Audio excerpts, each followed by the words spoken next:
आप देख रहे हैं यंग बाइट्स, मैं हूं आपके साथ पूजा ठाकुर। आज के हमारे आइडियाज़ एक्सचेंज के प्रोग्राम में मैं आपको मिलवाने जा रही हूं डिपार्टमेंट ऑफ लीगल मेट्रोलॉजी के deputy controller Manoj Prabhakar ji. Sir, आपका बहुत बहुत स्वागत है यंग बाइट्स में।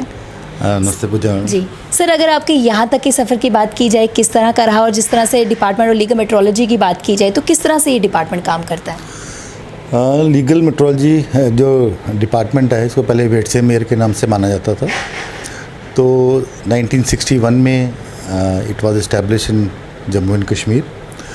तो मेन रोल जो इसका रहता है that is for the consumer protection.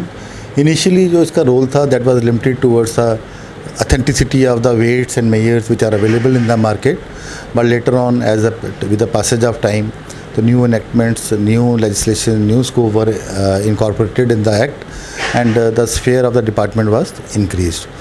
तो मार्केट में अगर आप जाएंगे तो जितने भी वेइंग इंस्ट्रूमेंट्स आपको मिलते हैं, क्योंकि हर एक कंज्यूमर अपने पैसे की पूरी वैल्यू चाहता है, तो वो चाहता है कि अगर मैंने 1 kg मांगा है तो मुझे 1 kg ही सामान मिलना चाहिए।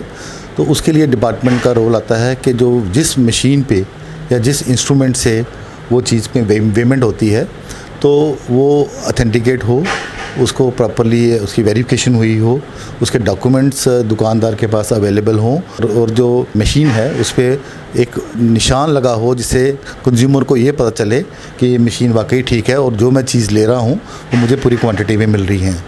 आज का जो सिनेरियो है मार्केट में वो इतना बदलता जा रहा है, कम्पिटिटिवनेस इतनी ज़्यादा है कि क्वालिटी पे कोई भी कंप्रोमाइज़ करने को तैयार नहीं है। हर कोई जागरूक है कि नहीं, मेरे को ये चीज़ लेनी है और अच्छी क्वालिटी की लेनी है।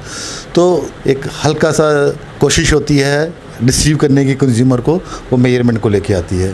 तो इसलिए डिपार्टमेंट का बड़ा अहम रोल बनता है कि वो ऐसी कोई भी प्रैक्टिस मार्केट में अगर हो रही हो तो उस पर वो अपनी नज़र रखे, और कंज्यूमर्स अगर उस पर डिसीव होता है तो उसके राइट्स की प्रोटेक्शन के लिए वो आगे आए।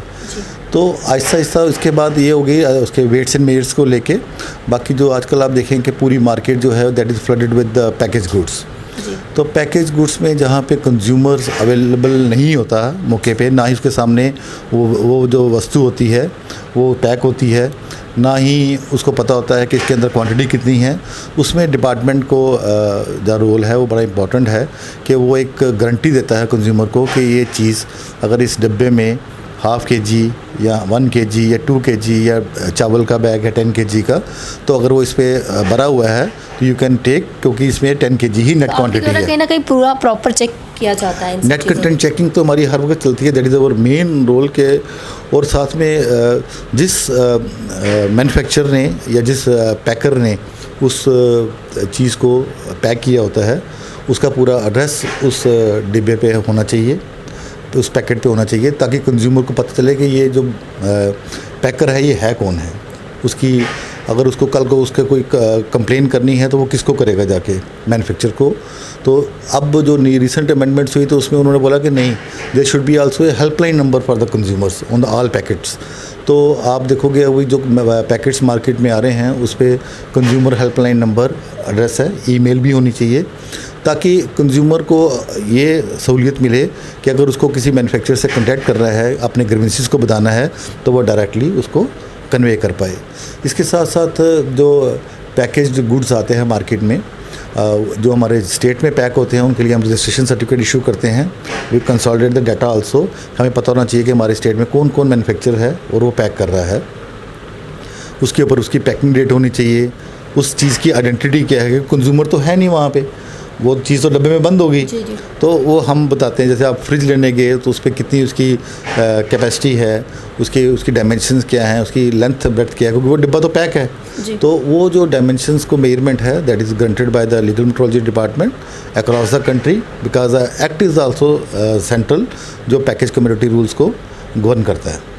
जिस तरह से न्यू कंज्यूमर प्रोटेक्शन एक्ट जो है सेंटर में 1986 में लाया गया था और हमारे स्टेट में 1987 में लाया गया था, लेकिन सेंटर की पावर स्टेट में ना होने के कारण जो है उतनी तेज़ी से ये एक्ट लागू नहीं हो रहा था, उतनी तेज़ी से वो काम नहीं हो रहा था जितना सेंटर में होता था। जिस तरह से 5 अगस्त को एक ऐतिहासिक फैसला आया, 370 को हटा दिया गया। अब आपको क्या लगता है, जिस तरह से 1 नवंबर से ये लागू हो रहा है, क्या कहना चाहेंगे इस पर? देखो 86 में जो सेंट्रल एक्ट आया था उसी के पैटर्न पे 29 अगस्त 1987 में हमारा स्टेट एक्ट भी बना था।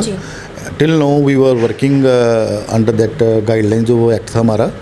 तो अब जो नया रीऑर्गेनाइजेशन एक्ट आया है विच विल एप्लीकेबल फ्रॉम 31 अक्टूबर, जो हमारी स्टेट जो यूनियन टेरिटरी बनने जा रही है, तो उसमें जो सेंट्रल एक्ट है consumer protection act, that will also be applicable to उसमें अभी जो पार्लियामेंट ने उन दोनों हाउसेस ने उसको पास किया है and that is under public notice for any comments. तो उसमें काफ़ी ज़्यादा चेंजेस आई हैं, जैसे कंज्यूमर था, मैं कंज्यूमर था, मैंने एक चीज़ ली थी, in case of my death अब नए एक्ट में मेरा लीगल जो हायर होगा ही also becomes a consumer, he can also pursue the case and file the case. पहले एक्ट में ऐसा कुछ प्रोविज़न था नहीं।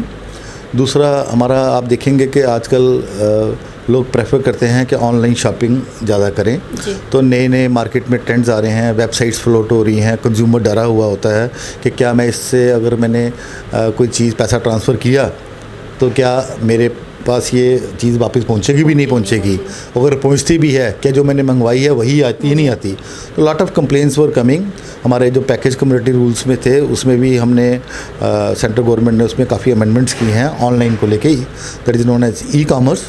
तो उसमें उन्होंने बताया है कि नहीं, जो दर्शाता है जो ऑनलाइन एक एजेंसी है, दैट विल मेक श्योर के जो मैंडेटरी डिक्लेरेशंस है वो कंज्यूमर्स को डिस्प्ले होनी चाहिए, एक्सेप्ट उन्होंने पैकिंग डेट को लेके बोला है कि वो उसमें नहीं होनी चाहिए, लेकिन एमआरपी कितनी है, उसकी डायमेंशंस कितनी है, मैन्युफैक्चर कौन है उसका, तो ये चीज़ें होनी चाहिए। तो पब्लिक की कंप्लेंट्स वगैरह आती हैं? पब्लिक की बहुत कंप्लेंट्स आती हैं। तो उस पर किस तरह का एक्शन लिया जाता है जो भी कंप्लेंट्स? नॉर्मली देखिए, हमारे अगर कंप्लेंट्स आती हैं तो हमें उसका डिस्पोजल करना ही है। अगर वो शॉर्ट पेमेंट को लेके है तो we gear up our team के आप जाओ वहाँ पे उसको कंप्लेन को देखो, then we will impose penalty also. But हमारा जो मेन रहता है एज ए डेटरेंट रहे और इम्प्रूवमेंट हो जाए जी। क्योंकि कई बारी जो मैन्युफैक्चर होता है वो बाहर से होता है, लोकल दुकानदार यहाँ का होता है, तो हम कोशिश करते हैं कि जो मैन्युफैक्चर है उस एंड पे उस गलती को ठीक करें, क्योंकि इसे सेंट्रल एक्ट, हम जो भी नोटिस भेजेंगे और कहीं भी भेजेंगे तो उसको मैन्युफैक्चर को कंप्लाई करना पड़ता है। तो डायरेक्शन के साथ तो हम कोशिश करते हैं, क्योंकि एक मैन्युफैक्चर ने अगर एक आइटम बनाई तो उसे 50 दुकानदार को बेच दी, तो हम अगर एक दुकानदार को पेनलाइज करके छोड़ दें तो बाकी 49 पे तो पड़ी है वो। तो वी इंश्योर के जो मैन्युफैक्चर एंड पे है वो जाके ठीक हो जाए गलती, और कंज्यूमर्स को दोबारा परेशानी ना हो। और अब जो नया कंज्यूमर प्रोटेक्शन एक्ट 2019 आ रहा है, उसमें तो ई कॉमर्स को लेके काफ़ी ज़्यादा स्ट्रिंजेंट पेनल्टीज़ भी आ गई हैं। इवन उन्होंने इसको रिस्पॉन्सिबल कर दिया है कि अगर कोई सेलिब्रिटी है वो उसको एंडोर्स करती है कि ये तेल अच्छा है, तो the responsibility for ensuring the quality of the product with also with celebrity. ये नहीं कि उसने बोल दिया कि आप साबुन लगा लो तो आपका रंग गोरा हो जाएगा, that has to be ensured also कि आप कोई ऐसी स्टेटमेंट दे रहे हो। नहीं तो उसमें अब पहले हमारे एक्ट में प्रिवेंटिव एक्शन नहीं था, अब उन्होंने उसमें 50,000 का फ़ाइन इम्पोज कर दिया है सेलिब्रिटी को विद दी अदर कंडीशंस के, शायद उनको उसमें प्रोविजंस हैं कि उसको एडवर्टाइजमेंट करने का अधिकार भी। कहीं ना कहीं लोग अगर सेलिब्रिटी को देखेंगे, अगर ये उनको लगे कि ये चीज़ इस्तेमाल करते हैं तो कहीं ना कहीं वो उस चीज़ को खरीदेंगे। ये देखो ना, वही तो मैं बताया ना कि हमारा कंज्यूमर्स एडवर्टाइजमेंट को देख के इतना भागता है कि विदाउट नोइंग द फैक्ट्स वो उसको अडॉप्ट कर लेता है। That is our mind set. अब कोई देखते हैं ऐड आ रही कि चॉकलेट ये अब ये 5 रुपये का हो गया, तो सो लोग भागते हैं ये 5 रुपये का हो गया, लेकिन लोग ये नहीं देखते कि क्या उसकी क्वांटिटी पहले 20 ग्राम थी, क्या वो 10 ग्राम तो नहीं होगी, है ना। तो वो जागरूकता तो हमें चाहिए ना। तो पब्लिक जो भी कंप्लेंट करती है उसका क्या हेल्पलाइन नंबर अगर आप बता सकें? हमारा टोल फ्री नंबर हमने दिया हुआ 1800-180-7105, ये हमारा टोल फ्री नंबर है। आंसरिंग मशीन भी इसके साथ है, वो हमारी हो जाती हैं। हमारी वेबसाइट है jklm.nic.in, हम उस पर बोलते हैं कंज्यूमर्स को आप करो कंप्लेन, जो जेन्युइन है वो आप हमें दो। मैक्सिमम हम कोशिश करते हैं कि सारी कंप्लेंट्स ही रिड्रेस हो जाए। पब्लिक की कितनी जो कंप्लेंट है दायर होती है? कंप्लेंट्स तो काफ़ी ज़्यादा आ रही हैं, डे बाय डे नंबर्स उनका बढ़ता जा रहा है। I am not in a position to give you the exact number, but मतलब अवेयरनेस पैटर्न बढ़ रहा है। जो हमें देखने को मिलता है कि पहले कुछ लोग थे, मोबाइल ले लिया तो घर में ख़राब हुआ तो सर्विस सेंटर पे गए, उसने अगर 10 दिन लगाए तो वहाँ के वही बात उससे बैठे रहे। अब लोग कंप्लेन कर देते हैं, बोलते देखो जी इसने मुझे रिफंड नहीं किया पैसा। तो कहीं ना कहीं लोग अवेयर नहीं थे, उनको ये जानकारी नहीं थी कि उनको किसके पास जाना है, किस पे कांटेक्ट करना है, कहाँ कंप्लेंट करनी, इस चीज़ को लेकर। कंज्यूमर अफेयर्स डिपार्टमेंट जो गवर्नमेंट ऑफ इंडिया का है, दैट इज़, अब देखो जागो ग्राहक जोगो, रानी बिटिया, ये इतनी एडवर्टाइजमेंट्स हुई हैं, पीपल आर गेटिंग अवेयर। लेकिन अभी ये है कि लोग सोचते हैं कि मेरे पास टाइम कम है, तो इसलिए वो सोचते हैं कि मैंने कंप्लेन कर दी, अब वो डिस्पोजल वो खुद करेंगे। तो हर एक को मतलब एफर्ट्स लेने हैं और अपने साथ जो अपनी आपने एक कोई चीज़ परचेज़ की हुई है उसकी अगर आपने बिल की कॉपी अपने पास ही रखी हुई तो डिपार्टमेंट कुछ भी नहीं कर पाएगा। आपके पास प्रूफ होना चाहिए। तो आपको अगर राइट्स अगर कंज्यूमर प्रोटेक्शन एक्ट के अंडर दिए हुए हैं, साथ साथ आपकी ड्यूटीज़ भी हैं। आपने सोचा मैं मार्केट में गए, उन्होंने बोला कि ये 50% ऑफ है या 1+1 की स्कीम है, तो आपने ले ली, चाहे आपको ज़रूरत थी ना, आपने वो डीलर के स्टैंप लगवाई, वो कहता जी मैंने तो बेची नहीं ये वाली जी। ठीक है। तो इन चीज़ों का तो हमें ख्याल रखना पड़ेगा। बाकी राइट्स तो बहुत हैं, अवेयरनेस भी हो रही है। मैं तो आपके द्वारा कहीं ना कहीं जैसे लोग जो थे अवेयर नहीं थे, जिस तरह से आपने खुद ही बताया कि आप काफ़ी सारा कंप्लेन आ रही है, वो आप ही का काम है। जिस तरह से आप अवेयरनेस लोगों में फैला रहे हैं तो लोग अवेयर हैं और कहीं ना कहीं वो कंप्लेंट कर रहा है, कंप्लेंट का जो रेशियो है वो बढ़ता जा रहा है। आप जिस तरह से नवरात्रे चल रहे हैं और आने वाले समय में जितने भी फेस्टिवल्स आएंगे, इसको लेकर क्या क्या आप काम कर रहे हैं? ड्यूरिंग फेस्टिवल्स हायर अथॉरिटीज़ के हमारे हमेशा एक आप मतलब आर्डर्स, स्टैंडिंग आर्डर्स होते हैं कि आपको मूव करना ही करना है। बाकी डिस्ट्रिक्ट एडमिनिस्ट्रेशन, डिवकॉम्स, वहाँ से भी टीम्स बनती हैं।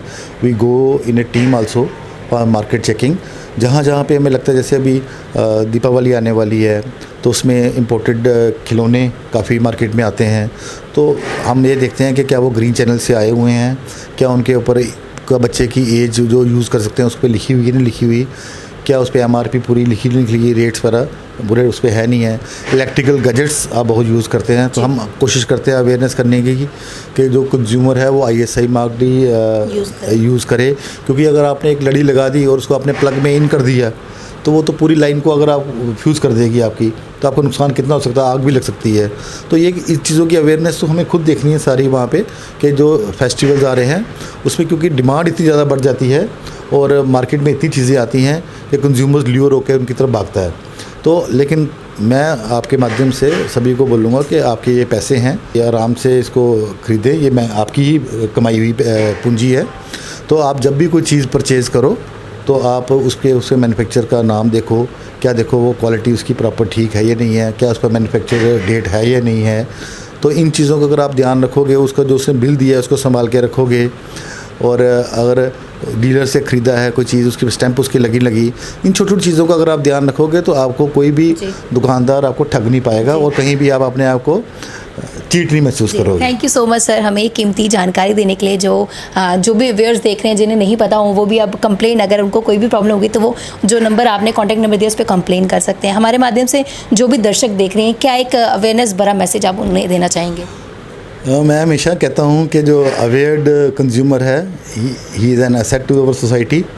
तो हम सभी अगर जागरूक होकर मार्केट में अच्छी तरह अपनी परचेजिंग करेंगे तो हम कभी ये बाद में अफसोस नहीं करेंगे कि मैं ठगा गया जी। तो थोड़ा सा आपको अवेयर हो जाओ और थोड़ा सा पेशेंस के साथ परचेजिंग करो, थोड़ा होमवर्क कर लो, जाने से खरीदने से पहले उसकी गुणवत्ता देख लो, कोई जो आप उसकी पास परफॉर्मेंस देख लो प्रोडक्ट की कि आप जो खरीदने जा रहे हो। मतलब before buying you have to think for a while कि मैंने क्या करने जाना है और मैंने क्या खरीदना है। जिस दिन आप उस एक्सरसाइज के साथ, जैसे आप बोलते हैं ना प्रीलिमिनरी एग्ज़ाम होते थे हमारे फाइनल एग्ज़ाम से पहले, तो वो अगर प्रीलिमिनरी एग्ज़ाम अच्छे किए हों तो फिर हमारा फाइनल एग्ज़ाम भी अच्छा हो जाता था। तो यही परचेजिंग पे भी यही प्रिंसिपल अप्लाई करता है कि अगर आपने अच्छी तरह सोच के गया हो कि भाई ये मैंने चीज़ लेनी, ये मेरी नेसेसिटी है, एडवर्टाइजमेंट को देख के आप उनकी तरफ मत भागो, क्योंकि एडवर्टाइजमेंट है ही इसीलिए कि वो आपको ल्यूर करेगी, तो उस तरफ मत जाइए आप। Thank you so much sir हमारे साथ जुड़ने के लिए। तो आज के हमारे आइडिया एक्सचेंज के प्रोग्राम में हमारे साथ जुड़े थे मनोज प्रभाकर जी। काफ़ी अच्छा मैसेज, अवेयरनेस भरा मैसेज सभी व्यूअर्स के लिए उन्होंने दिया। अगली अपडेट लेकर फिर मैं हाजिर होंगी और अगले हफ्ते फिर नई शख्सियत से आपको रूबरू करवाऊंगी। तब तक के लिए आप देखते रहे यंग बाइट्स। वीडियो जर्नलिस्ट अभिषेक बड़ू के साथ मैं पूजा ठाकुर, यंग बाइट्स जम्मू।